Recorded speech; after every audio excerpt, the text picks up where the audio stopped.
नमस्कार मंडळी. बळी राजा शब्द वजनदार आहे.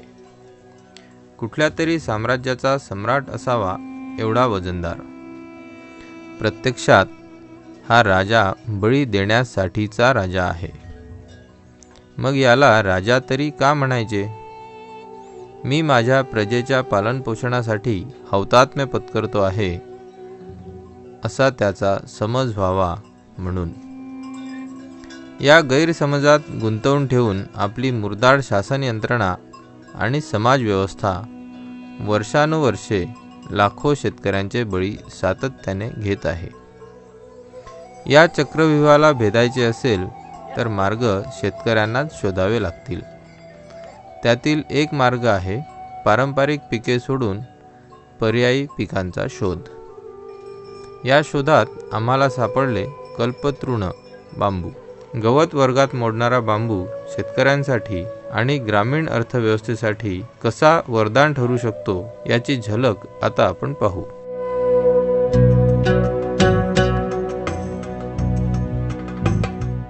तर आज आपण परिचय करून घेऊया बांबूचा. शास्त्रीयदृष्ट्या बांबू हे एक महाभव्य मोठं असं गवत आहे. तर आपण गवताला आणि बांबूला आपण थोडंसं समजण्याचा प्रयत्न करू. आपल्या परिचयाचं गवत आणि जे आपल्याला रोज दैनंदिन सकाळ दुपार संध्याकाळ आपल्या परिचयाचं आहे ते म्हणजे गहू आणि तांदूळ. गहू हे देखील गवताचंच बी आहे आणि तांदूळ देखील एक गवताचंच बी आहे. तुम्हाला कल्पना असेल की गहू जेव्हा आपण शेतात लावतो त्या ओंब्या आल्या आणि कितीही पाणी देत बसलं तरी गहू काही परत हिरवा होत नाही जोपर्यंत बी पडून परत त्याला कोंब येत नाही. त्यामुळे एकदा गवताला फूल आलं आणि बी आल्यानंतर पूर्णपणे सगळंच्या सगळं तो जो थोंब असतो तो पूर्णपणे नष्ट होतो, मरतो. त्याच्या आयुष्याच्या लाईफ सायकलच्या शेवटी त्याला फुलं येतात. तसंच बांबूचं आहे. बांबू देखील त्याला फुलं येतात आणि फुलं आल्यानंतर बांबू हा पूर्णपणे नष्ट होऊन जातो, मरतो. त्याच्या आयुष्याच्या शेवटाला तो आलेला असतो. तेव्हा विविध प्रकारच्या बांबूंना वेगवेगळं आयुष्य आहे. पण काही बांबू असे आहेत की ज्यांना 120 वर्षानंतर फुलं येतात. आणि आपल्याकडे जो सामान्यपणे बांबू सापडतो ज्याला आपण मानवेल किंवा शास्त्रीय नाव ज्याचं डेंड्रोकॅलामस स्ट्रिक्टस आहे त्याचं आयुष्य साधारण 45 ते 47 वर्ष आहे. 47 वर्षानंतर त्याला फुलं येतात, असंख्य बिया येतात, कोटींनी बिया येतात आणि त्या बिया येण्याच्या प्रक्रियेत जी ऊर्जा सगळी बियांमध्ये परावर्तित होते त्या प्रक्रियेमध्ये तो बांबू नष्ट पावतो, मरून जातो. एक वैशिष्ट्य अजून काय आहे, एक झाडाची कल्पना करा तुम्ही. एक आंब्याचं झाड डोळ्यासमोर आणा. आंब्याच्या झाडाला बुंधा असतो, खाली मुळं असतात, वर फांद्या मोठ्या, मग छोट्या फांद्या, मग पानं आणि फुलं, फळं. अशा प्रकारे आपल्याला एक सामान्यपणे कुठलेही वृक्ष किंवा झाड हे आपल्या परिचयाचं आहे. पण बांबूला हा जो बुंधा ज्याला आपण म्हणतो हा बांबूचा बुंधा पूर्णपणे जमिनीच्या खाली असतो, जमिनीच्या आत दडलेला असतो. आणि हे जे बाहेर दिसतंय ना हे सगळ्या फांद्या आहेत, या बांबूच्या फांद्या आहेत. बांबूचा जो बुंधा आहे तो बुंधा पूर्णपणे जमिनीच्या खाली असतो आणि एका वेगळ्या स्वरूपात तो तिकडे वाढत असतो. आपण ज्याला बांबूचं बेट किंवा बांबूची रांजी म्हणतो त्या रांजीमध्ये पूर्णपणे हे बुंधा जमिनीच्या खाली असतो, ज्याला आपण इंग्लिशमध्ये रायझोम म्हणतो. आणि हा रायझोमचा विकास हा खाली होत असतो आणि दरवर्षी 12 ते 15 असे नवीन बांबू हे जमिनीच्या बाहेर येतात. आणि हे बांबू म्हणजे काय, तर हे बांबू म्हणजे याच्या फांद्या आहेत. बांबूचे महत्त्वाचे जे गोष्टी आहेत त्या याच्या बुंध्याच्या स्वरूपामध्ये रायझोमच्या स्वरूपात हे जमिनीखाली सुरक्षित असतात. जरी बांबू वरचा वाळून गेला तरी पुढच्या वर्षी जेव्हा केव्हा पाऊस पडेल परत खालून नवीन त्याला बांबू येतील, पण बांबू मरणार नाही.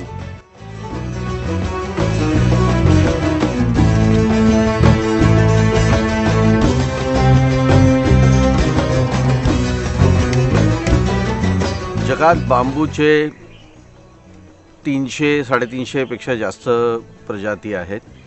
त्यापैकी भारतामध्ये 150-200 प्रजातीचे बांबू सापडतात.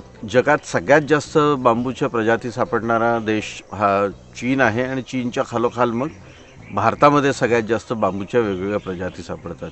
एरिया अंडर बांबू म्हणजे बांबू खाली लागवडीत असलेलं क्षेत्र जरी भारताचं चीनपेक्षा जास्त असलं तरीही चीनमध्ये त्याची उत्पादकता चांगली असून चीनमधला बांबू हा भारतापेक्षा जास्त प्रमाणात आणि जास्त चांगल्या पद्धतीने त्याचा वापर केला गेलेला आपल्याला सगळीकडे दिसतो. भारतात सापडणाऱ्या बांबूला सिम्पोडियल असं म्हणतात, म्हणजेच ज्याचं बेट रांजी होते त्याला सिम्पोडियल म्हणतात. चीनमधला बांबू त्या बांबूला मोनोपोडियल म्हणतात. मोनोपोडियलचा अर्थ एका ठिकाणी एकच बांबू वाढतो, बांबूचं बेट तयार होत नाही. मोनोपोडियल बांबू त्या मानाने सॉफ्ट असतात आणि सिम्पोडियल बांबू त्या मानाने हार्ड असतात. बांबूचे बरेचसे कारागीर किंवा काम करत असताना बांबूचा चायनामधल्या बांबूला काम करणं सोपं जातं, त्या मानाने भारतातला बांबू हा ठिसूळ नाही आहे, अगदी टणक बांबू असल्यामुळे आपल्या इकडच्या बांबूंवर काम करायचं असेल तर आपल्याला त्याच्यासाठीच्या मशिनरी देखील थोड्या वेगळ्या पद्धतीच्या लागतात. बांबूचा घर बांधणीत आणि स्ट्रक्चर्स आणि कन्स्ट्रक्शनमध्ये कशा प्रकारे आणि कुठे कुठे उपयोग होऊ शकतो याचे नवीन नवीन डिझाईन डेव्हलप करायचं आणि त्याचं इम्प्लिमेंट करायचं, अशा दोन्ही प्रकारचे कामं आम्ही करतो. बांबू हे एक इंजिनिअरिंग मटेरियल म्हणून बऱ्यापैकी एस्टॅब्लिश्ड त्याच्या प्रॉपर्टीज आहेत की त्याची टेन्साईल स्ट्रेंथ म्हणा किंवा त्याची कंप्रेसिव्ह स्ट्रेंथ म्हणा ही आपण जी बाकीचे कन्स्ट्रक्शन मटेरियल वापरतो त्याच्या तुलनेमध्ये थोडे कमी जास्त आहेत, पण तुलनात्मक आहेत. याचा अर्थ असा की आपल्याकडे एक असं मटेरियल आहे ज्याचं इंजिनिअरिंग प्रॉपर्टीज या कन्स्ट्रक्शन मटेरियल म्हणून चांगले आहेत. आमचा अप्रोच प्री फॅब्रिकेटेड म्हणजे बांधकामात लागणारे आपले जे मुख्य कंपोनंट्स असतात, जसं त्याचे कॉलम्स आहेत, बीम्स आहेत, ट्रसेस आहेत, वॉलिंग पॅनल्स आहेत किंवा वॉल सिस्टम आहे, ते हे जे मुख्य कंपोनंट्स आहेत ते तुम्ही जर एखाद्या वर्कशॉपमध्ये पहिलेच बनवून घेतलेत आणि मग ते कंपोनंट्स नेऊन साईटवर जर बांधकाम केलं तर क्वालिटीवर जास्ती चांगला कंट्रोल राहतो. स्टँडर्डायझेशनमध्ये एफिशियन्सी असते. त्या पद्धतीमध्ये डिझाईन डेव्हलप केले की ज्याच्यात तुम्ही छोट्या कॉटेजेस पासून तर मोठ्या स्ट्रक्चर्सपर्यंत बांधकामाचे डिझाईन करू शकता. बांबूपासनं आम्ही बांबूच्या हस्तकलेच्या वस्तू, फर्निचर तसंच घरं बांधणे याचं प्रशिक्षण तिथल्या युवक युवतींना देतो. तिथल्या लोकांना रोजगार मिळेल याकरता आम्ही एक त्यांची कोऑपरेटिव्ह संस्था पण स्थापन केलेली आहे, वेणुशिल्प औद्योगिक सहकारी संस्था. तर या संस्थेच्या मार्फत त्या वस्तूंची विक्री करण्यात येते. आणखी याशिवाय घरं बांधायचे काम आहे ते आमचे काही बचत गट आणि काही युवक स्वतंत्रपणे करतात. त्याशिवाय कोऑपरेटिव्ह पण घरं बांधायचे कामं करते. आत्तापर्यंत संस्थेने जवळपास 1700पेक्षा जास्त घरं बांधले आहे. त्याच्यामध्ये बांबूचे बाथरूम पण आम्ही बांधलेले आहेत. जवळपास 250च्या आसपास बाथरूमचं पण बांधकाम करण्यात आलेलं आहे. अर्बन मार्केटला समोर ठेवून आपले डिझाईन बनवण्यात येतात. शहरामध्ये लोक आमच्या वस्तू विकत घेतील आणि त्यापासून येणारा पैसा गावामध्ये पोचेल अशी एक संकल्पना मनात ठेवून आम्ही हे काम करीत आहे. आणि प्लॅस्टिकला रिप्लेस म्हणून आपण बांबूकडे बघायला हवं की प्लॅस्टिकच्या वस्तू वापरण्याच्या ऐवजी आपण बांबूच्या काय काय वस्तू बनवू शकतो. एकेका वस्तूची मी पूर्ण तुम्हाला माहिती सांगणार आहे. असताना सगळ्यात आधी आपण कांडूलपासून सुरुवात करू आणि अशा म्हणजे 7 ते 8 डिझाईन आपण कानातल्यांच्या बनवतो इथे. आणि ही आहे वाटी, बाऊल. हे प्रकार 7 ते 8 प्रकारच्या किंवा त्यापेक्षाही अधिक प्रकारच्या बांबूच्या राख्या आपण तयार इथे करतो. लेटर बॉक्स म्हणतात याला टी कॉस्टर म्हणतात. हे मोमेंटोज. त्यानंतर आहे फ्लॉवर पॉट, ह्याला छोटं फ्लॉवर पॉट म्हणतात हे पण. आणि हे आहे मोठं. हे आकाशकंदील. हे फोल्डिंगवाला आहे. Fruit stand. फ्रूट स्टँडमध्ये हा प्रकार पाहताय तुम्ही. फुलांची टोकरी म्हणतात याला. त्यानंतर आहे किचन्स. ह्याच्यामध्ये वेगवेगळ्या रंगांची किंवा वेगवेगळ्या डिझाईनचे पण हेअर क्लिप आपल्याला मिळून जाते. त्यानंतर आहे हा मोबाईल स्टँड. हे आहे office tray. Mobile plus pen stand, बैलगाडीचा प्रकार. ह्याला तंबू गाडी पण म्हणतात. हे जे आहे हे तंबू. हा आकाशकंदील, याला पण आपण लॅम्प म्हणू. ही आहे पाण्याची बॉटल. ही पण बांबूपासून तयार केलेली आहे. आतमध्ये स्टील आहे आणि वरून बांबूचा हा प्रकार आहे. हे आहे चुडी हँगर. हा पात्रधार. ह्याच्यामध्ये 3 साईज आहे. एक स्मॉल साईज, हे मीडियम साईज आणि हा लार्ज मोठा साईज आहे. तर ह्या आपण डायनिंग टेबलवरती जेवण ठेवण्यासाठी आपण याचा वापर करू शकतो.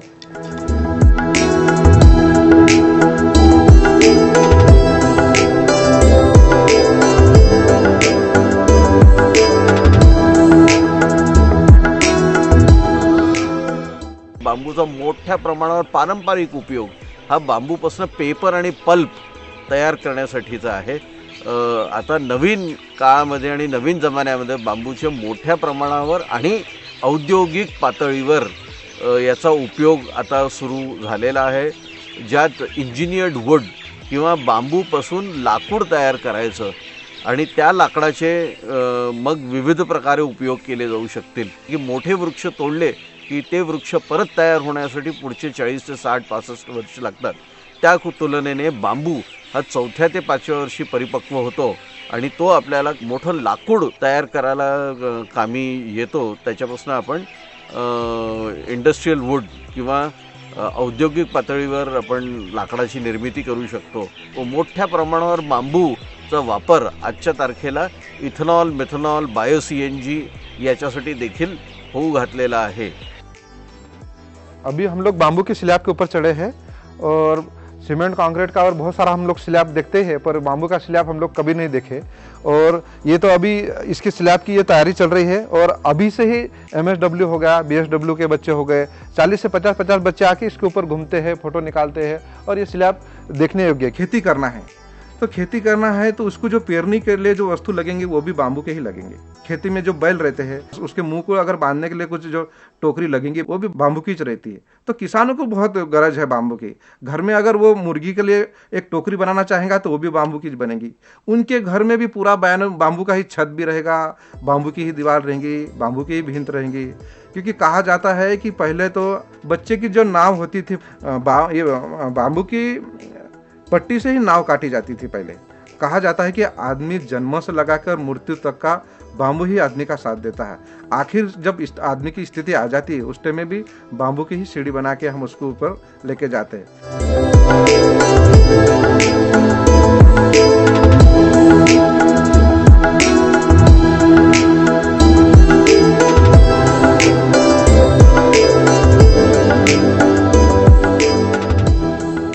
ग्रामीण भागातल्या लोकांना रोजगार मिळण्याकरिता बांबूचं खूप मोठं योगदान होऊ शकतं. त्याच्यामध्ये प्लांटेशन आहे, त्याच्यावरती प्रक्रिया करणं आहे, त्याच्यापासून वस्तू निर्मिती आहे, असे वेगवेगळे उद्योग आणि शेतकऱ्यांना पण यापासून उत्पन्न मिळू शकतं. हा आमचा अनुभव आहे. और मुख्य यहाँ विषय था लोगों का कि लोग माइग्रेशन बहुत होते थे. बहुत लोग काम करने के लिए बाहर जाते थे और काम के दृष्टि से वो हमेशा कुछ गांव में जाते हैं तो गांव में कोई लोग नहीं दिखते हैं, गांव खाली खाली दिखते हैं. यहाँ बहुत बड़ी खेती नहीं है और बहुत बड़ा रोजगार का प्रश्न है.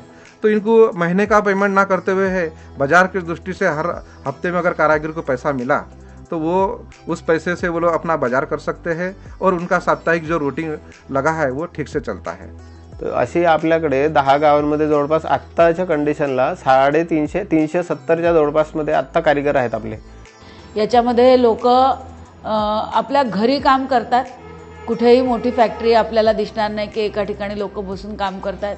आदिवासी युवक आणि महिला सध्या कमीत कमी 10 ते 12 हजारपर्यंत रोजगार ते महिन्याला कमवतात. गावं स्वयंपूर्ण होण्यासाठी या पद्धतीने कार्य होणं खूप गरजेचं आहे. मेरा नाम है राधा, गांव का नाम है चित्री. ये बांस के काम करते, राखी, कान का डोल कभी रात में बना लेते हैं, कभी टाइम मिला तो सुबह बनाते से और खेत में भी जाते. अभी कान का डोल बनाए वो ख़त्म हो गए, अभी राखी की सीजन रहेंगे, राखी बनाएंगे. ये राखी का मिला 30,000 और ये कान का बनाया 16,000. राम राम, गोरेलाल अहिरिया. मैं काटकुम का रहने वाला हूँ और काटकुम से यहाँ लवादा में आया. 6 महीने का ट्रेनिंग किया और ट्रेनिंग करने के बाद ऐसा काम शुरू कर दिया और बस अच्छा डिज़ाइन बनाना शुरू किया. पहले तो पात्रादार स्टूल ऐसा बनाता था. अभी धीरे धीरे राखियाँ और कान का डूल हर एक चीज़ें बनाता हूँ. पहले मैं घर में बच्चे देखता था और बस उनको जागल करो और अपना माँ बाप चले जाते खेतों में. खेतों में गए तो उनको रखना पड़ता है। अभी बांस का काम करने लग गया तो बहुत ही अच्छा लग रहा है कि भाई यहाँ पे तो मेरा लाइफ बदल गई और सब कुछ चेंज हो गया। जहाँ हमको घरवाली नहीं मिलती थी लेकिन आज घरवाली भी है ये बाम्बू केंद्र में आने से। बच्चा भी हो गया, अभी लड़की है।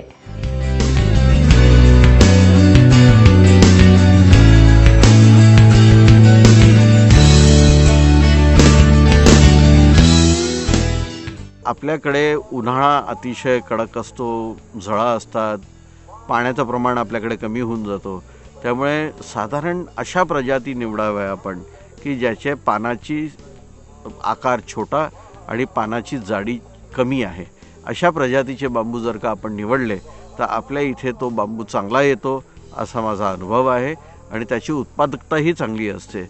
उदाहरणार्थ आपल्या इकडे स्थानिक जो बांबू आहे त्याची पानाची साईज छोटाच आहे, ज्याला आपण मानवेल किंवा डेंड्रोकॅलॅमस स्ट्रिक्टस इंग्लिशमध्ये म्हणतो, तो आपल्याकडे निश्चितच चांगला येतो आहे. त्याचप्रमाणे बांबूचा टुल्डा आपल्या इकडे चांगला येतो आहे. त्याचप्रमाणे आपल्याकडे थायरोस्टाचिस ऑलिव्हरी चांगला बांबू येतो आहे. शिवाय आपल्या मध्य भारतामध्ये स्थानिक पाण्याची जिथे भरपूर प्रमाणात उपलब्ध आहे, नदी नाले तळी याच्या बाजूनी बांबूचा बांबोस काटेरी बांबू जो आहे, कटांग देखील त्याला म्हणतात, तो काही प्रमाणात लावण्याचा विचार करावा. मी सुचवीन की खूप मोठ्या प्रमाणात लावू नये, कारण की तो काढत असताना काटे असल्यामुळे लेबर मिळत नाही, लोक मिळत नाही बांबू काढायला आणि मग शेवटी फार त्रासदायक आणि कठीण जातो बांबूला हार्वेस्ट करण्यासाठी. त्यामुळे त्याचा विचार करावा तुम्ही. आणि या व्यतिरिक्त असे बांबू ज्याच्यामध्ये की बांबूचा बालकव भीमा बांबू आहे, विचार करायला हरकत नाही. बांबूचा नूतन्स आहे, अशा प्रकारच्याही बांबूची निवड करायला हरकत नाही. 3 ते 4 जाती ह्या आयडेंटिफाय केल्या आहेत स्टेट गव्हर्नमेंटच्या बांबू बोर्डनी आणि national bamboo mission for application जे सेंट्रल गव्हर्नमेंटने सेटअप केलं होतं त्यांनी. त्याच्यामध्ये बाल्कोआ आणि डेंड्रोकॅलॅमस स्ट्रिक्टस, टुल्डाचा जर चांगला बांबू मिळाला तर तोही बांधकामासाठी बऱ्यापैकी उपयुक्त होऊ शकतो, जर तो वॉल थिकनेस चांगली असेल तर हे 3 बांबू इवन ऑक्झिस्टेंद्रा स्टॉक्सी म्हणजे जो मांडगा म्हणतात त्याचाही उपयोग बांधकामासाठी होतो. त्यामुळे या 4 ते 5 स्पीसीज ज्या आहेत त्या इवन बांबूचा वल्गारिस जो आहे तो सुद्धा माझा अंदाज आहे की मध्य भारतात जर वाढवला तर तो स्ट्रेंथ कॅरेक्टरिस्टिक जास्त येईल. कारण की आपली जिओक्लायमॅटिक कंडिशन अशी आहे की इथे ड्राय कंडिशन असताना हा नॅचरली बांबू हा वॉल थिकनेस जास्ती होईल, रिजिडिटी वाढेल. बाम्बू में अलग अलग बहुत जातियाँ हैं कि देश भर में तो 136 जाति है, पर हम अगर मेलघाट क्षेत्र में अगर मैं मेरी दृष्टि से बात करूंगा तो 2 जाति मैंने बताया कि जो नेचुरल यहीं होती. फिर इसके अलावा मैंने और 18 जाति के ऊपर अभ्यास किया. उसमें एक त्रिपुरा की एक जाति है अगर तलाशलाई वाली ऑलिवेरी करके. हम ऑलिवेरी की बात करेंगे तो ऑलिवेरी हाउसिंग के काम के लिए अच्छा है, कारागिर के लिए अच्छा है. बाकी बुद्धास के ऊपर हमने देखा तो बुद्धास फर्नीचर के लिए उपयुक्त है. हाँ, फिर अगर दूसरी जाति की बात देखेंगे तो गोल्डन बाम्बू भी है, फिर वैलगरिस भी है, पैराग्रेसिल करके एक जात है, वो उत्तराखंड की है, उत्तराखंड से उसका बीज लाया था. एक जात तो हमने साउथ अफ्रीका से लाया था अबेनसिने का, तो वो भी जाती है, पर वो इस वातावरण को ज़्यादा सूट नहीं हुए. वातावरण को सूट हुआ तो मानुएल कटांग, ऑलिवेरी, भीमा भी थोड़ा आ जाता है, पर जैसा आना चाहिए वैसा नहीं आता है.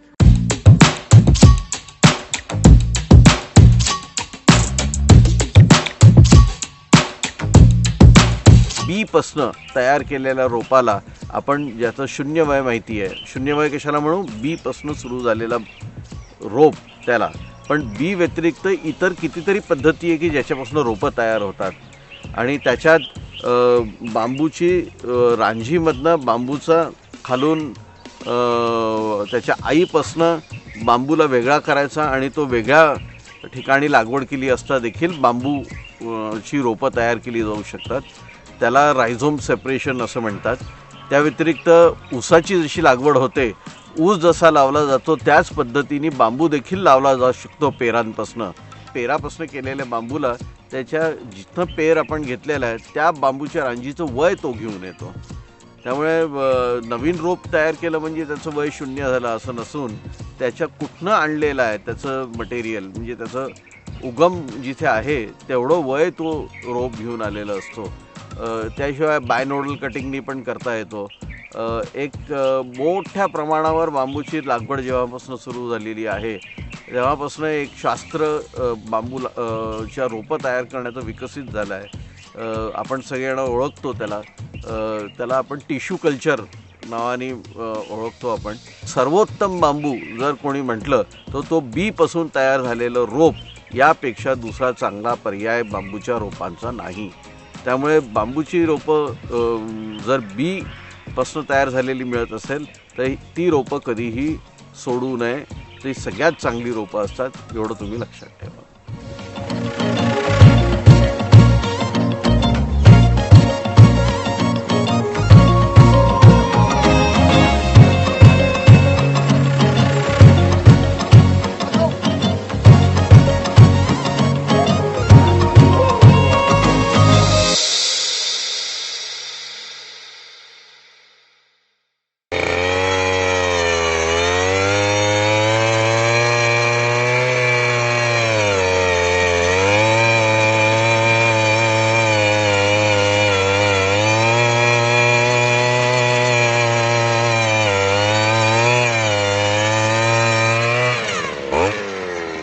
या शेतामध्ये लागवड करताना अंतर काय ठेवावं याचासुद्धा आम्ही विचार केला.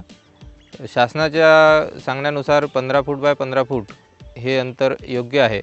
मात्र काही लोक घन लागवड करताना 5 फूट बाय 5 फूट किंवा 10 फूट बाय 5 फूट अशीसुद्धा अंतराची निवड करतात. मात्र आमचा जो जुना अनुभव आहे मानवेल बांबूचा, हार्वेस्टिंग करताना जेव्हा अडचणींचा सामना आपल्याला करावा लागतो त्या हिशोबाने आम्हाला शासनाचं रिकमेंडेशन योग्य वाटलं. याचं मुख्य कारण आता आपण थोडं समजून घेऊ. हे बेट आपण पाहू शकतो 1.5 वर्ष जवळजवळ याच्या लागवडीला झालेलं आहे आणि 1.5 वर्षामधली ही जी वाढ आहे म्हणजे किमान 4 ते 5 बांबू आपल्याला तिथे शूट्स नवीन आलेले दिसतात. तर 1.5 वर्षात जर ही परिस्थिती आहे तर यानंतर एक 5-6 वर्ष 10 वर्षानंतरचा आपण जर विचार केला तर सध्या हे बांबूचं बेट ज्या ठिकाणी आहे तिथून मी जिथे उभा आहे इथे 5 वर्षात हे बांबूचं बेट येणं अपेक्षित आहे. दुसऱ्या बांबूच्या बेटाची सुद्धा जर तेवढीच वाढ झाली तर आपण पाहू की हे बांबूचं बेट एवढ्यात येईल आणि इकडचं एवढ्यात येईल. आता मध्ये जी जागा आपण पाहू शकतो ही फार तर 5-6 फूट उरली. ज्यावेळेस आपल्याला हार्वेस्टिंग करायचं असते त्यावेळेला बांबू हे ओढून काढावे लागतात. ही जी एवढी जागा आहे 5-6 फूट एवढी किमान आवश्यक आहे बांबू ओढून काढण्यासाठी किंवा आपल्याला तिथे छटाई करायची असेल या सगळ्या गोष्टीसाठी. जर आपण घन लागवड केली तर पुढे त्या बांबूची काय परिस्थिती होईल हे आपण आज विचार करू शकतो आणि ती अडचण हार्वेस्टिंगची येऊ नये हा जर विचार आपल्याला आवश्यक वाटत असेल तर त्या हिशोबाने हे 15 बाय 15चं जे अंतर आहे हे आम्हाला योग्य वाटलं.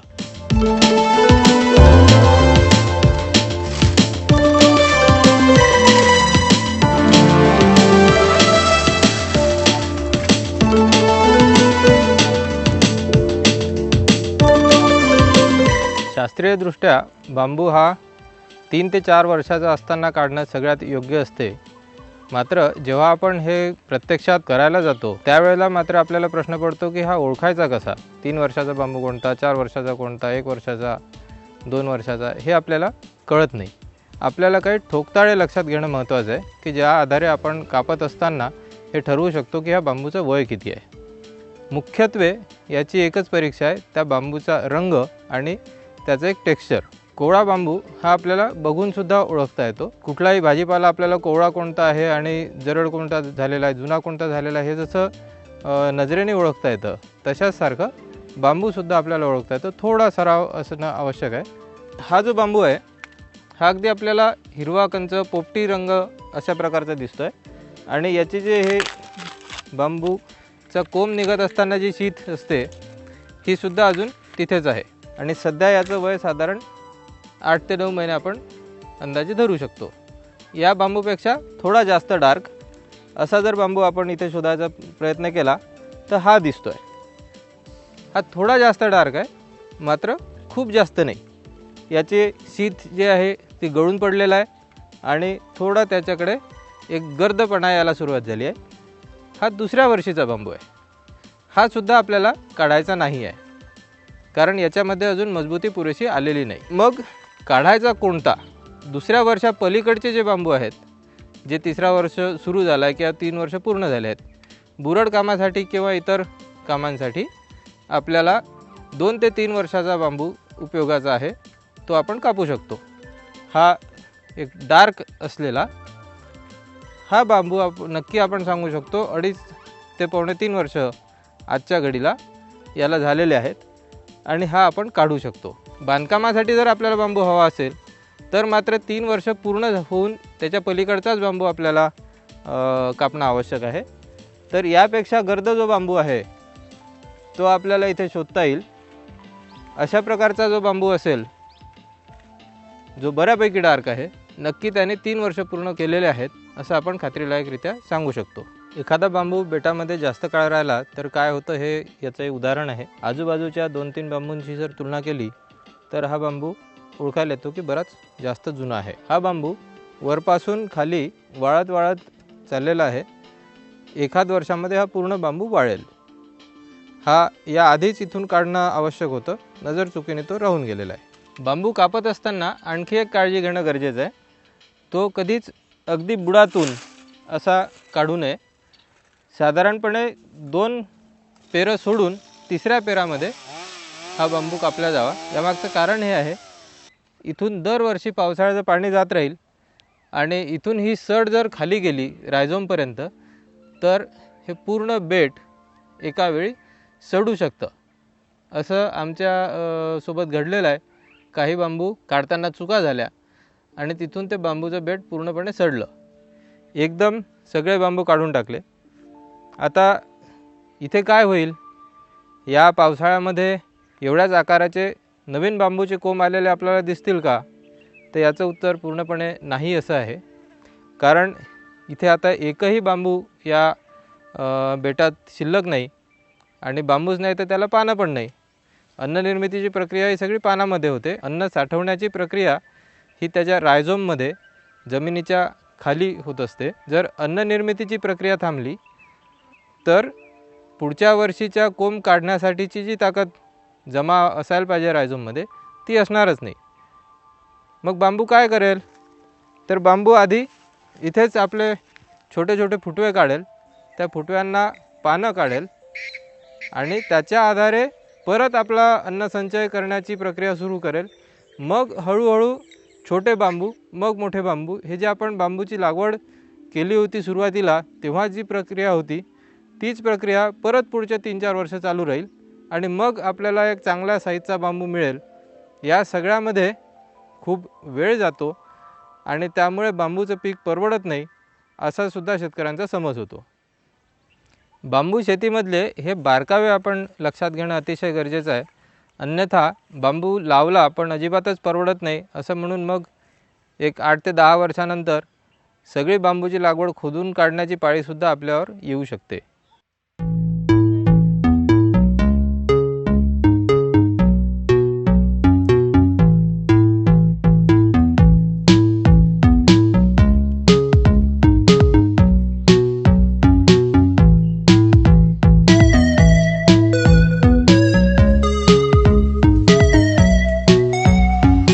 बांबू कटाईची सुरुवात होते बेटाच्या सफाईपासून. बांबूला खालपासून वरपर्यंत फुटवे असतात. बांबू कापल्यानंतर ओढून काढताना हे फुटवे एकमेकात अडकतात, त्यामुळे बांबू ओढायला त्रास होतो.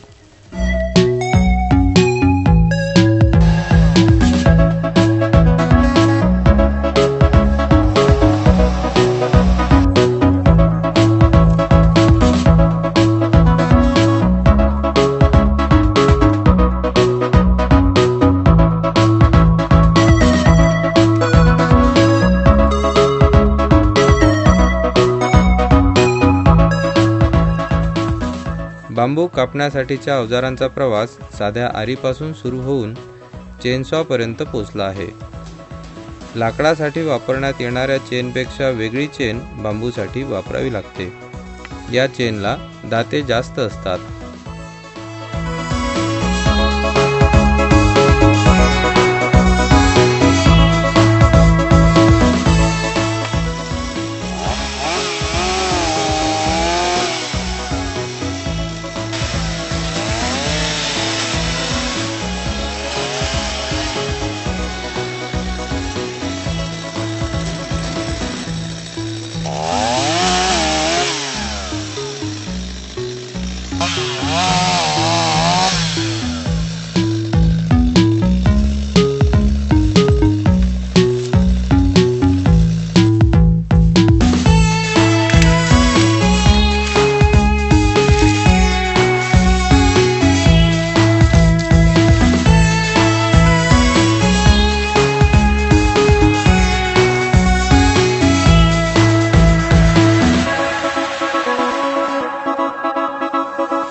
बेटातून बांबू कापणे, ओढून काढणे, त्यानंतर खडे छाटणे असा कामाचा क्रम आहे. खडे छाटण्याचे काम आपण दोनदा करतो. पहिल्यांदा नुसती फांदी छाटायची. दुसऱ्या टप्प्यात प्रत्यक्ष खडा किंवा ज्याला गाठ पण म्हणता येईल ती कापून काढायची.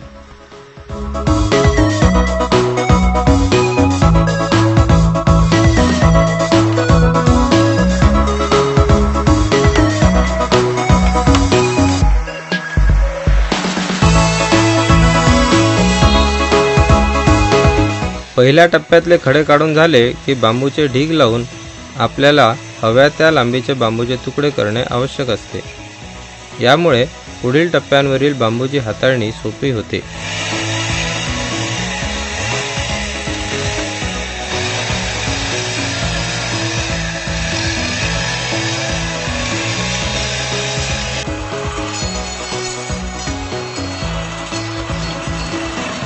दुसऱ्या टप्प्यातील खडे छाटणी कठीण तसेच वेळखाऊ काम आहे. हे काम सोपे करण्यासाठी आम्ही ग्रामसेवा मंडळ गोपुरी वर्धा या संस्थेच्या सहकार्याने एक यंत्र बनविले. आता आमचे काम अतिशय कमी वेळात कमी खर्चात आणि नीटनेटके होत आहे.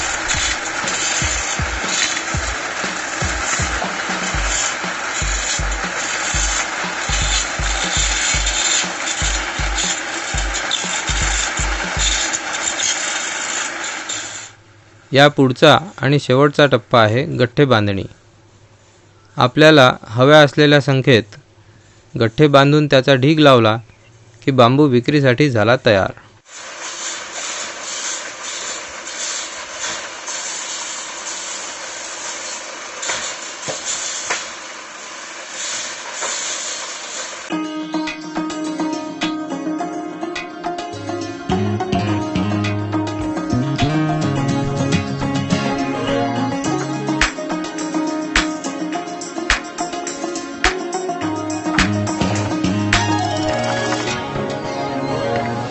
शेतकऱ्याला प्रश्न असा पडतो की बांबू आम्ही आमच्या शेतात लावू तर खरा, पण त्याची विक्री कशी होईल.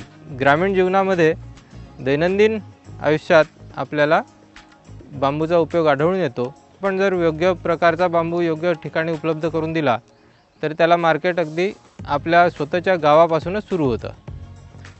घर बांधणीसाठी बांबू, कुंपणासाठी बांबू, सुपं टोपल्या बनवण्यासाठी बांबू, पिकांना आधार देण्यासाठी बांबू, म्हणजे टोमॅटोचं पीक असेल, काकडी असेल, कारल्याचे वेल असतील, त्यानंतर संत्र्यासारखं पीक असेल ज्याला एका झाडाला 8 बांबू लागतात, म्हणजे 1000 झाडांचा जर बगीचा असेल तर 8000 बांबू एकदम लागतात.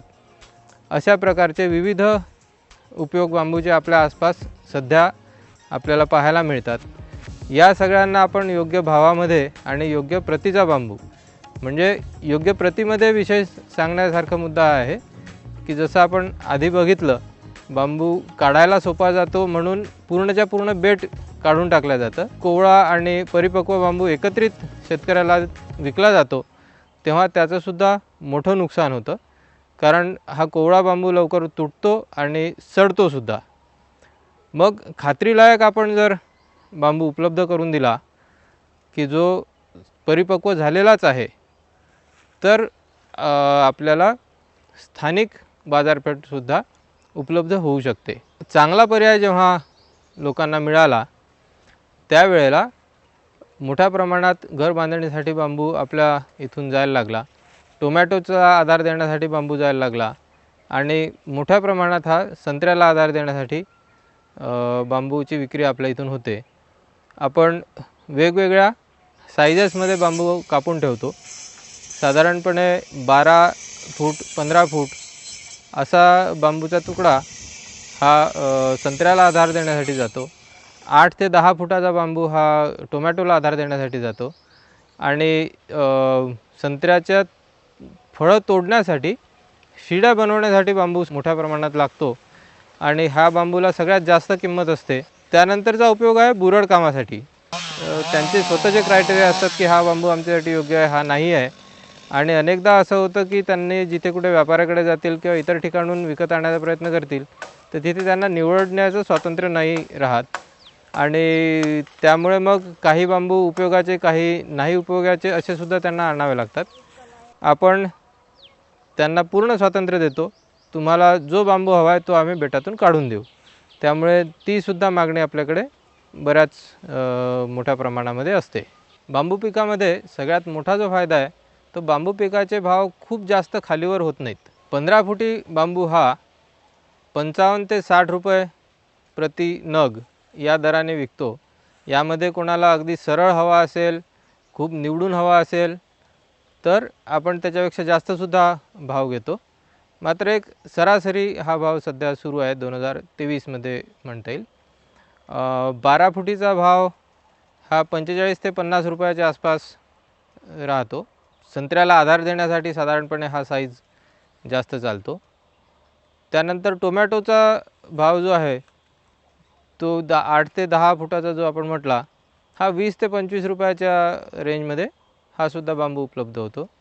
घर बांधणीसाठी जे बांबू हवे असतील मग ते त्यांना जसे आवडत आहेत, किती जाड आहेत किंवा किती लांब त्यांना हवे आहेत यानुसार आपण इतर भाव ठरवतो. तर एकूण दरवर्षी आपल्या इथून जवळजवळ 2,500 ते 3,000 बांबू सरासरी आपण विक्री करतो आणि त्याला मागणी व्यवस्थित आहे. अजूनपर्यंतच आपल्याला कधीच बांबूची विक्री हे व्यापाऱ्यामार्फत करावी लागली नाही. थेटच आपली सगळी विक्री असते आणि त्याचमुळे बांबू शेती आपल्याला परवडते आहे. बांबू लावण्यामध्ये रिस्क जरा कमी आहे. होणाऱ्या हवामान बदलामुळे जी काही आज येत्या काळामध्ये आपल्याला दिसतो आहे की शेतीतनं मिळणारं उत्पन्न मोठ्या प्रमाणावर घट किंवा एकदम मोठे नुकसान होण्याची जी शक्यता आहे ती बांबू लागवडीमुळे त्या मानाने कमी होईल आणि बांबूची लागवड पूर्णपणे फेल गेली, मरून गेलं, जळून गेलं प्लांटेशन. जसं संत्र्याचे बगीचे पाणी नाही दिले गेले तर जळून जातात, मरून जातात, असला प्रकार बांबूच्या बाबतीत कधीही घडत नाही.